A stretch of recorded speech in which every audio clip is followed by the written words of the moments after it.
you been worried that your child may have a language delay? You are not alone. Language delays are one of the most common developmental delays, but it isn't just about if your child is talking or not. Language delays can also be related to a child's understanding of words and how they use language to communicate. That is why today I'm going to go over how to identify a language delay, the difference between language delays and autism, and how you can help your child gain necessary language skills with or without an autism diagnosis.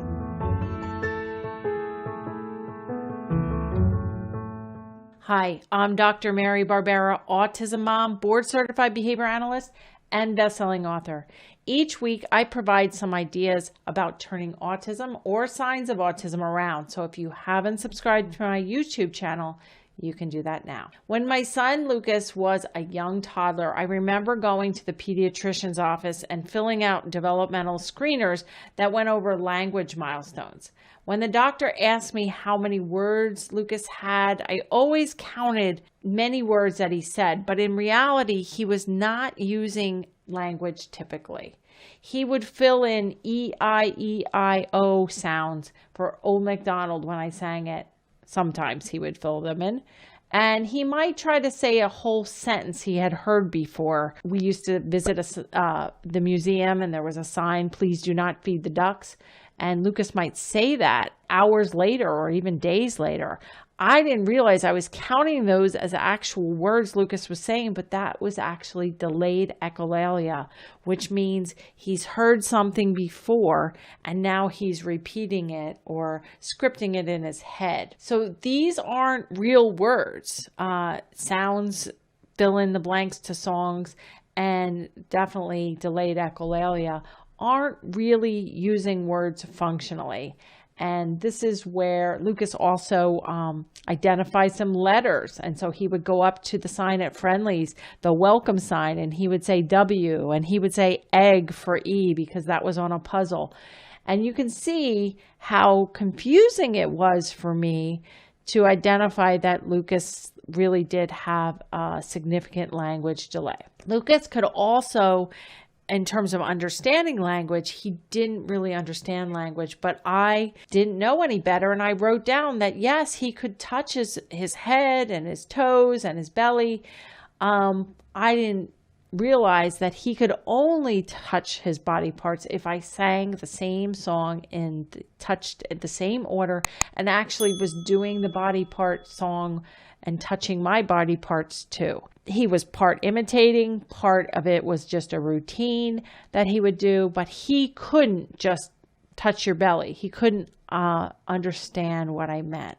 So Lucas had a very significant receptive ability to understand as well as an expressive talking language delay. But because I didn't know the differences way back 2 decades ago, I didn't know what a language delay actually was. And that didn't help me on my path in denial that it was truly significant and that it actually was autism. So the first way to tell if it's a language delay with or without autism is to do an assessment. And like I said, do an assessment. If you're doing an assessment to see whether your child can touch his body parts, actually sit on your hands and say, touch belly, touch nose, touch head.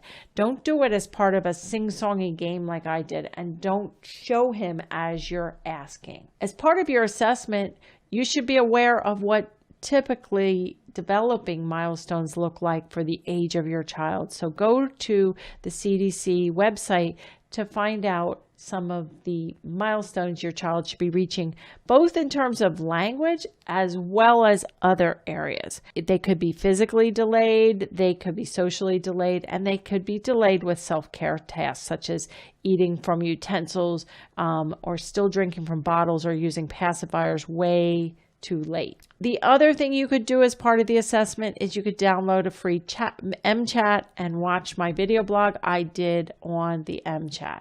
Remember, there's 2 types of language, 2 main types of language. There's probably others, but there's the expressive and there's the receptive. And we also want to look at whether the language is used in a functional way.